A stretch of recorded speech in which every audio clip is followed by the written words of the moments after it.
똑똑하고 현명한 소비자로 거듭날 수 있는 유용한 정보들 전해드리는 시간입니다. 똑똑한 소비생활. 오늘은 한국소비자원 위해정보국 위해예방팀 김인숙 팀장 전화 연결돼 있습니다. 팀장님 안녕하세요. 네, 안녕하세요. 네, 반갑습니다. 오늘은 어린이 놀이터 안전사고에 대해서 좀 이야기를 나눠볼 텐데요.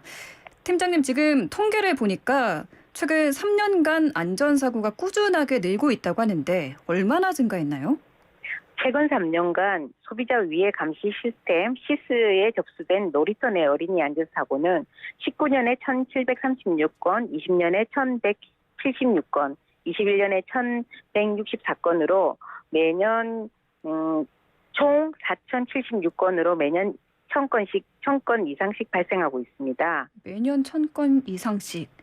특히 여름에 좀 이런 안전사고가 많이 발생한다고 하는데 여름에 아무래도 아이들이 좀 활동적으로 많이 뛰어놀아서가 아닐까 싶은데요. 네, 어떻습니까? 맞습니다.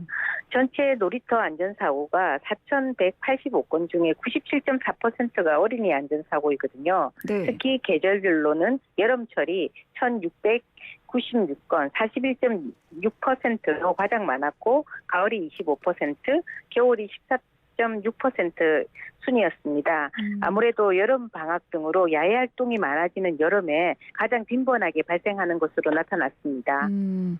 그럼 아이들 발달 단계별로 어떤 나이대에 가장 사고가 많이 일어나나요?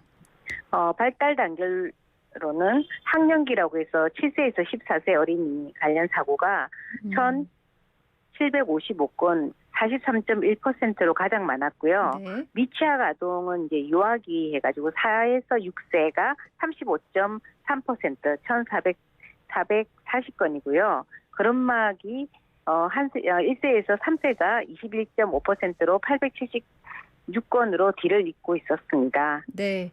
그럼 놀이터에서 아이들이 사고가 나는 원인을 알아야 또 방지를 할 수 있을 텐데 주로 어떤 사고가 일어났나요?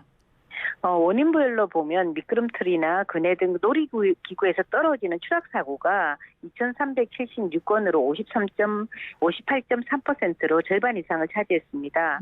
또 뛰다가 넘어지는 미끄러짐이나 넘어짐이 19.6%, 놀이기구 모서리나 나무에 부딪힘 사고도 737건 18.1%로 잦았습니다.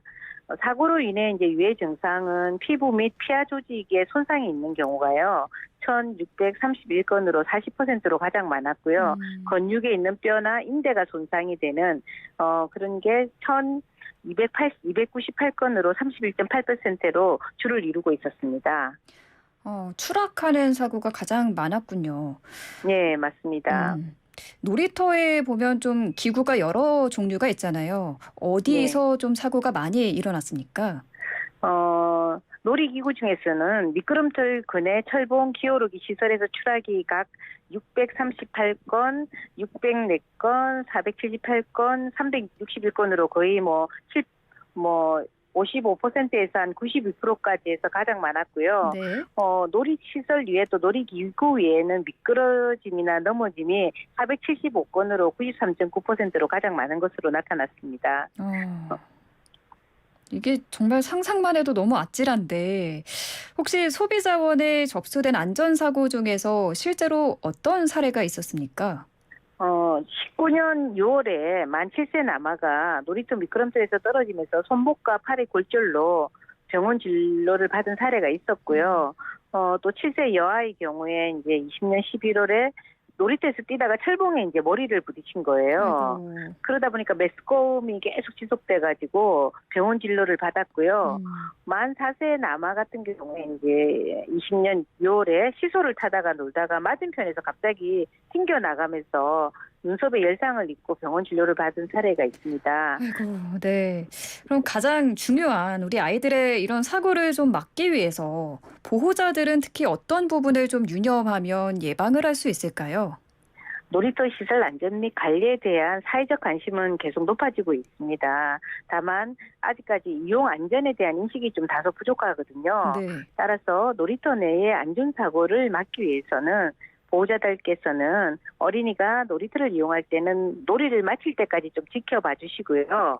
놀이터 안내판 등 먼저 보호자가 안전수칙을 좀 먼저 아셔가지고 어린이에게 기구 이용법이라든지 주의사항을 알려줄 것을 당부드리고 싶습니다. 그러니까 가장 중요한 건 아이들이 놀이터에서 노는 동안에는 우리 부모님들이 눈을 떼서는 안 되겠네요. 네, 맞습니다.